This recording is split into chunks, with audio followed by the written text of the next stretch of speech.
दोस्तों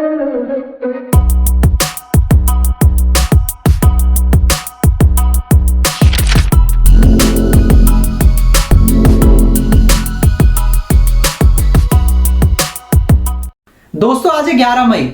तो आखिर 11 मई को ऐसा क्या हुआ था कि आज के दिन को याद रखा जाता है और आज के दिन को स्पेशल माना जाता है? क्या आपको पता है? चलिए जानते हैं। तो बात करते हैं कि भारत ने क्या किया।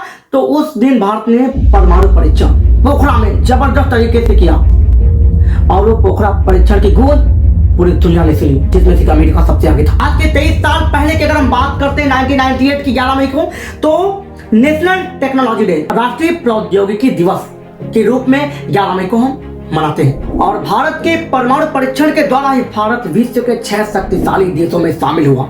तो कहीं ना कहीं भारत के लिए दिन इतिहास के पन्नों में लिख गया, जो कि सदियों तक लिखा रहेगा। आखिर क्यों जरूरत पड़ी भारत को ये न्यूक्लियर वेपन का एक्सपेरिमेंट करने के लिए? क्या हम लोग इससे पहले सफिशिएंट नहीं थे कि एनिमीज का हम लोग ऐसा सामना कर पाए? भारत को जरूरत इसलिए पड़ी कि विदेशी शक्तियां जो थी वो लगातार इंक्रीज कर रही थी। अमेरिका, चाइना, ब्राजील, रूस, ये सभी देश अपने आप को डेवलप कर रहे थे और भारत लगातार परीक्षण करने के लिए कोशिश कर रहा था, लेकिन कर नहीं पा रहा था। और वो दिन, वो समय आ गया। कहते ना, जिद्दी बनो, इतिहास लिखना है तो जिद ठानो। और उस जिद को पाला किसने? वो छोटा सा बच्चा तमिलनाडु का, एक मल्हार का बेटा, जिसने बचपन में पेपर तक लोगों के घरों तक पहुंचाए। उसका सपना था कि IITian मैं बनूं और पढ़ने लिखने के बाद मैं देश की सेवा में अपना पूरा जीवन लगा दूं और देश को कुछ ऐसा करके दिखा दूं कि आने वाले समय में इतिहास हजारों साल नहीं, पूरी सदियां बीत जाएं और यहाँ से भारत को एक अलग पहचान दिलाई जाए। सपना था भारत के लिए कुछ इन्वेंशन करने का।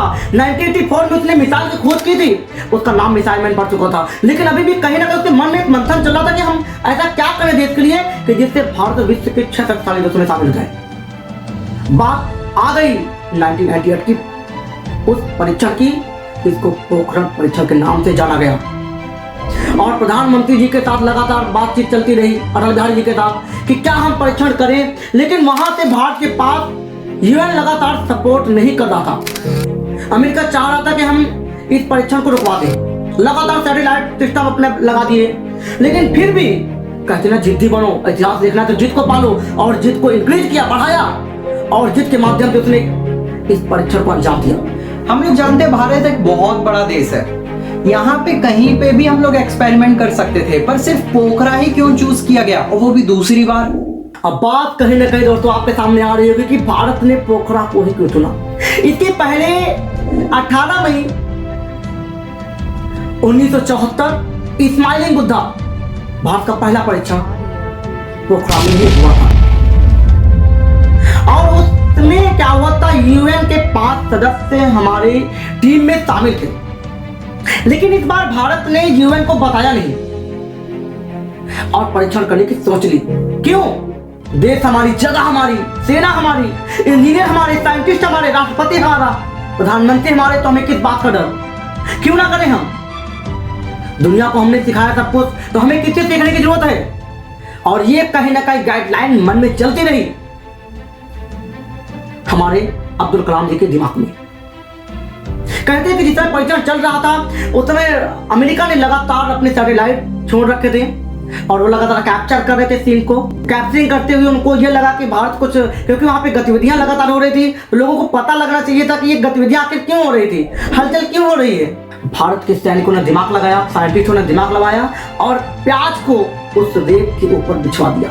और ये अंजाम बता रहा था कि इतिहास में कुछ बड़ा होने वाला है। और आखिर वो दिन आ गया जब 11 मई 1998 के दिन भारत ने राजस्थान के पोखरा इलाके में परमाणु परीक्षण किया, जिसमें भारत देश के इंजीनियर और वैज्ञानिकों की बहुत बड़ी टीम शामिल हुई। और कहते हैं कि भारत ने 5 न्यूक्लियर बमों को, जिसमें से 3 ब्लास्ट किए और 2 का परीक्षण 13 मई 1998 को किया। तो कहीं ना कहीं 13 मई के दिन को भी हम राष्ट्रीय प्रौद्योगिकी दिवस के रूप में भी जानते हैं। जो नॉलेज आपको मिल रही है, ज्ञान मिल रहा है, आप तक रखेंगे, आप अपने पास रखेंगे या दूसरों तक भी बांटेंगे। कहा भी गया है कि विद्या जितनी आप देना चाहते हैं, जितना बांटेंगे उतना ही आपका बढ़ेगा। लेकिन यहाँ तो सिक्योर करते हैं लोग, ये नॉलेज हमारे पास है, हमारे तक रहने दे। अगर हम इस नॉलेज को अपने पास तक रखेंगे तो देश और दुनिया कैसे जानेगी। भारत का हर वो बच्चा जानना चाहिए कि हमारा इतिहास क्या था।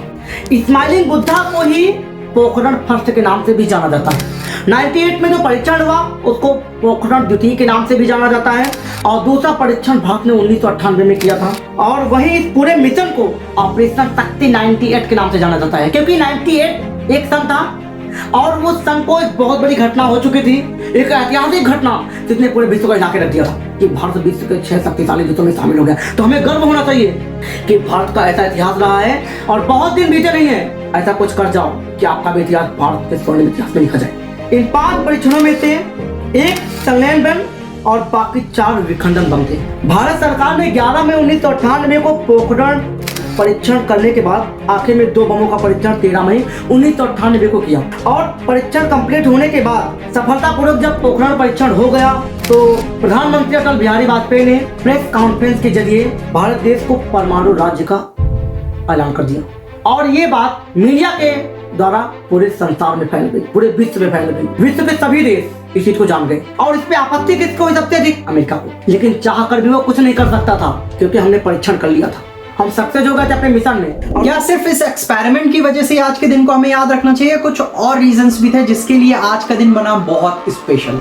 आखिर और कौन सी ऐसी घटनाएं भारत में घटी थी जिसके कारण 11 मई को ही राष्ट्रीय प्रौद्योगिकी दिवस के रूप में मनाए जाने की घोषणा भारत सरकार ने कर दी थी? लेकिन इतिहास की बहुत बड़ी घटनाएं भारत में घटी है जिनके बारे में हमको जानकारी नहीं है और आज हम जानकारियों का पर्दाफाश करते हैं और आपको बताते हैं कैसी कौन सी घटनाएं होती है। तो नंबर दूसरी घटना आती है 11 मई 1998 को ही घरेलू स्तर पर तैयार एयरक्राफ्ट हंस 3 ने भी बेंगलुरु में उड़ान भरी थी और ये इसका इस्तेमाल फ्लाइट की ट्रेनिंग के लिए होता था या पूर्णतः स्वदेशी निर्मित था। तीसरी घटना सबसे इंपॉर्टेंट थी 11 मई 1998 को भारत ने मिसाइल त्रिशूल का सफल परीक्षण किया। यह मिसाइल पूरी तरह से भारत से में ही तैयार की गई है। यह मिसाइल 3 मीटर लंबी और 2 मीटर चौड़ी है जो कि धरती से आसमान में 9 किलोमीटर की रेंज में मार कर सकती थी और इसको डीआरडीओ ने स्पेशल तरीके से बनाया था।